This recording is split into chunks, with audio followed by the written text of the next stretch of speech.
इधर जम्मू और कश्मीर भर में सियासी उथल पुथल मुसलसल जारी है। पीडीपी के तर्जुमान आला सोहेल बुखारी ने पार्टी से इस्तीफा दे दिया है। वहीं सीनियर सियासी रहनुमा और साबिक वजीर अब्दुल हक खान दोबारा पीडीपी में शामिल हो गए। खान असेंबली हल्का लोलाब से असेंबली इलेक्शन लड़ेंगे। इसी बीच सीनियर गुज्जर रहनुमा हारून खटाना ने आज़ाद पार्टी छोड़कर पीडीपी का दामन थाम लिया।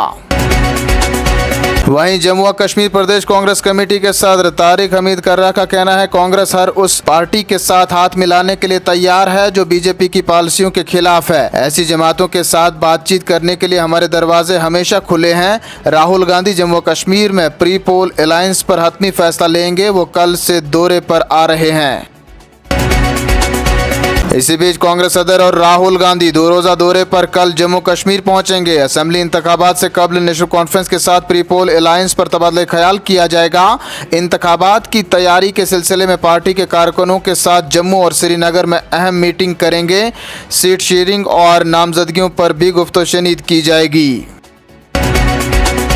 जम्मू और कश्मीर के लेफ्टिनेंट गवर्नर मनोज सिन्हा का कहना है, जम्मू कश्मीर में असेंबली इंतखाबात मुनसिफाना और पुरअमन होंगे। इंतजामिया ने तैयारियों को हतमी शक्ल दे दी है। असेंबली इंतखाबात के बाद मुनासिब वक्त पर रियासत का दर्जा भी बहाल होगा। इलेक्शन से कबल पुलिस व सिविल इंतजामिया में फेरबदल को गैर जरूरी तौर पर उछाला गया। जम्मू कश्मीर में हालात पहले से काफ़ी बेहतर। असेंबली इंतखाबात के बाद हालात मज़ीद बेहतर हो जाएंगे। अपनी पार्टी के नायब सदर जफर इकबाल मनास ने अपने बेटे समेत अपनी पार्टी से इस्तीफा दे दिया। वो कल कांग्रेस में शामिल हो सकते हैं। वहीं अपनी पार्टी के नायब सदर और सीनियर सियासी रहनुमा चौधरी एजाज अहमद खान भी अपनी पार्टी से इस्तीफा दे रहे हैं। ताहम उनके मुस्तकबिल का फैसला भी ताहाल नहीं हो पाया है। ज़राए का कहना है वो अलायंस का हिस्सा बनेंगे या फिर कांग्रेस में घर वापसी कर सकते हैं। भारतीय जनता पार्टी ने जनूबी कश्मीर के अनंतनाग में आज एक अहम मीटिंग मुनक्किद की, जिस दौरान आइंदा असेंबली इंतखाबात की हिकमत अमली और पार्टी के ढांचे को मजबूत बनाने पर तबादला ख्याल किया गया। पार्टी के जनरल सेक्रेटरी अशोक कौल ने पार्टी को निचली सतह पर मजबूत करने पर जोर दिया। पार्टी कारकुनों को अपने मुतल्लिका हलकों में पार्टी को ज़मीनी सतह तक पहुँचाने और जीत को यकीनी बनाने की हिदायत दी। वादी कश्मीर में साल 2005 की यादें ताज़ा। वादी भर में जलजले से 2 मरतबा लर्जी ज़मीन। संबल बांडीपुरा में करंट लगने से खातून लुकमे अजल। बारामुल्ला में शहरी जख्मी। शुमाली कश्मीर के दर्जनों इलाकों में रिहायशी मकानात को पहुंचा नुकसान।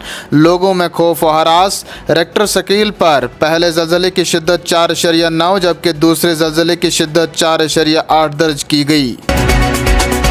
जम्मू सूबा के उधमपुर जिला के डुड्डू बसंतगढ़ इलाके में हमले के बाद मिलिटेंटों के खिलाफ क्रैकडाउन मसलसल दूसरे रोज़ भी जारी है। सिक्योरिटी फोर्सेस का मिलिटेंट मुखालिफ ऑपरेशन जारी।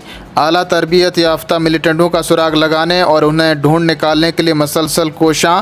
आपको बता दें कि चील इलाके में पीर को मिलिटेंटों के हमले में एक CRPF इंस्पेक्टर मारा गया था।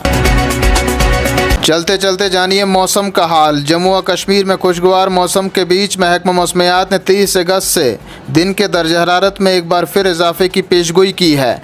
जम्मू कश्मीर में 30 अगस्त से मौसम में किसी बड़ी तब्दीली का कोई इम्कान नहीं है। ताहम इस दौरान जम्मू खित्ते में सुबह के वक्त बारिशें होने का सिलसिला जारी रह सकता है। बादशाह रवा माह के आखिर तक मौसम में किसी बड़ी तब्दीली का कोई इम्कान नहीं है।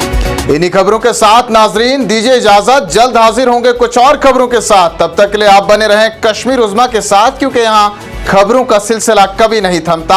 आप मजीद खबरें, हालात व वाक़ात के लिए हमारे साथ समाजी राबिता एक्स पर फेसबुक, यूट्यूब, इंस्टा के अलावा वेबसाइट पर भी ज्वाइन कर सकते हैं।